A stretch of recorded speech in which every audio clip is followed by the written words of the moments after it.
আজি আপোনালোকৰ জৰিয়তে মই ক'ব বিচাৰোঁ যে ৭ নং ফকৰিয়াগাৰা সমষ্টিৰ অন্তৰ্গত ভটগাঁও VCDCৰ চেয়াৰমেন হিচাপত মই আছিলোঁ।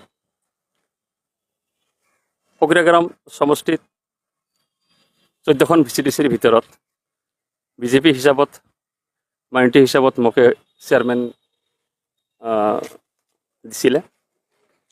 আজি মোৰ ব্যক্তিগত অসুবিধাৰ কাৰণে হয়তো মই আজি মোৰ চেয়াৰমেন পদৰ পৰা মই পদত্যাগ কৰিলোঁ। যে মই যিখিনি কাম কাজ মই কৰিছিলোঁ 9খন 10খন গাঁও, ইয়াৰ ভিতৰত যদি কোনো ধৰণৰ ভুল ত্ৰুটি থাকিব পাৰে, মই ৰাইজৰ ওচৰত ক্ষমা বিচাৰি পুনৰবাৰ কৈছোঁ, ৰাইজৰ ওচৰত ক্ষমা বিচাৰি মোৰ VCDCৰ চেয়াৰমেন পদৰ পৰা মই পদত্যাগ কৰিলোঁ। যে যোৱা বিটিআৰ ইলেকশ্যনত অৰূপ কুমাৰ দেৰ হৈ বিজেপি দলৰ পৰা মই কাম কৰিছিলোঁ। তাত আমি সংখ্যালঘু গাঁওবিলাকৰ পৰা 5,000তকৈ অধিক ভোট আমি পাবলৈ সক্ষম হৈছিলোঁ।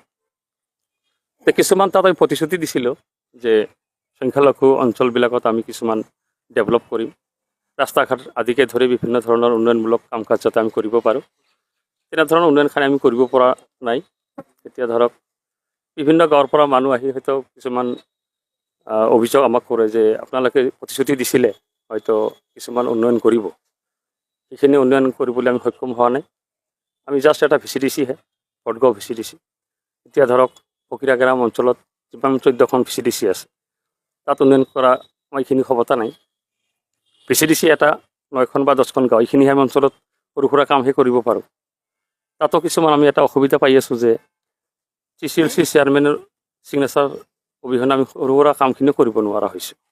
এতিয়া ধৰক বিভিন্ন ধৰণৰ সময়ত বা বিভিন্ন ধৰণৰ ব্যস্ত মানুহ এখেত অৰূপ কুমাৰ দে ডাঙৰীয়া, এখেত হ'ল বিটিআৰ EM, লগো পোৱা নাযায়। তাত আমি কাম কাজ কৰাত কিছুমান হয়তো আমাৰ দিলেও হৈছে, উন্নয়ন ইমান হোৱা নাই।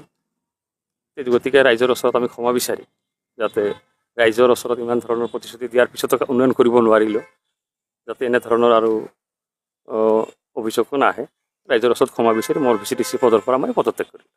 দলৰ পৰাই মোক নিৰ্বাচন কৰিছিলে। মই বিজেপি দলৰ ফকৰিয়াগাৰা সমষ্টিৰ সংখ্যালঘু মৰ্চাৰ উপসভাপতি হিচাপে মই আছিলোঁ। লগতে আপুনি দলটো ত্যাগ কৰিব নেকি? দলৰ কথা অহা নাই এতিয়া, ধৰক দলটো আমাৰ দলে থাকে, অকল VCDC চেয়াৰমেনটো মই অব্যাহতি দিম। ফকৰিয়াগাৰা সমষ্টিৰ এজন EM হয়, তেখেতৰ পৰা আপোনালোকে সহায় সহযোগ পোৱা নাই নেকি? তেনেকৈ সহায় সহযোগ যিখিনি কৰিছে ৰাইজে গম পায়, হয়তো আপোনালোকে নিজেও জানে যে হয়তো এখেতৰ দ্বাৰাই আমাৰ ফকৰিয়াগাৰা সমষ্টিত যিখিনি এখেত হেল্থ ডিপাৰ্টমেণ্ট হয়, হেল্থ ডিপাৰ্টমেণ্টৰ পৰা যিখিনি উন্নয়ন হৈছে, কোকৰাঝাৰ মাজমজিয়াৰ পৰা যিখিনি কণ্ট্ৰেক্টৰ আহি পেলাই যিখিনি কাম কাজ কৰিলে, তো মোৰ VCDC ভটগাঁও হয়, তাত ভটগাঁও চাব চেণ্টাৰ আৰু ৰঙিয়াটাবৰী চাব চেণ্টাৰ যথেষ্ট উন্নয়ন হৈছে, ৰাইজে দেখিবলৈ পাইছে। তাত ধুনীয়াকৈ উন্নয়ন কৰিছে এখেতে। আৰু ৰাস্তা ঘাট কি কৰিব, এখেত ডিপাৰ্টমেণ্টটো বেলেগ, আমাৰ হেল্থ ডিপাৰ্টমেণ্টৰ পৰা এখেতে যিখিনি উন্নয়ন যথেষ্ট কৰিছে।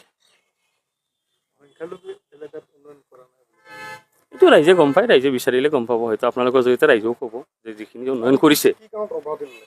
মোৰ ব্যক্তিগত অসুবিধাৰ কাৰণে মই অব্যাহতি লৈছোঁ। মানে ৰাইজে খুব হেঁচা কৰিছিল নেকি আপোনাৰ যে ৰাইজৰ কাম কৰিব লাগে, এনেকৈ হোৱা নাই বুলি? এতিয়া ধৰক আমি যিহেতু যেতিয়া আপোনালোকে সমষ্টি নিৰ্বাচন- লেভেলত যেতিয়া কাম কৰিছিলোঁ, যেতিয়া সংখ্যালঘু মৰ্চা হিচাপে বিজেপিৰ পৰা মই উপসভাপতি আছিলোঁ, বিভিন্ন গাঁৱত যেতিয়া মই গৈছিলোঁ, প্ৰচাৰ চলাইছিলোঁ, বিভিন্ন ধৰণৰ প্ৰতিশ্ৰুতি দিছিলোঁ। প্ৰতিশ্ৰুতিখিনি হয়তো ৰাস্তা ঘাট আদিকে ধৰি বিভিন্ন ধৰণৰ উন্নয়ন কৰিব পাৰিম বা উন্নয়ন কৰিম।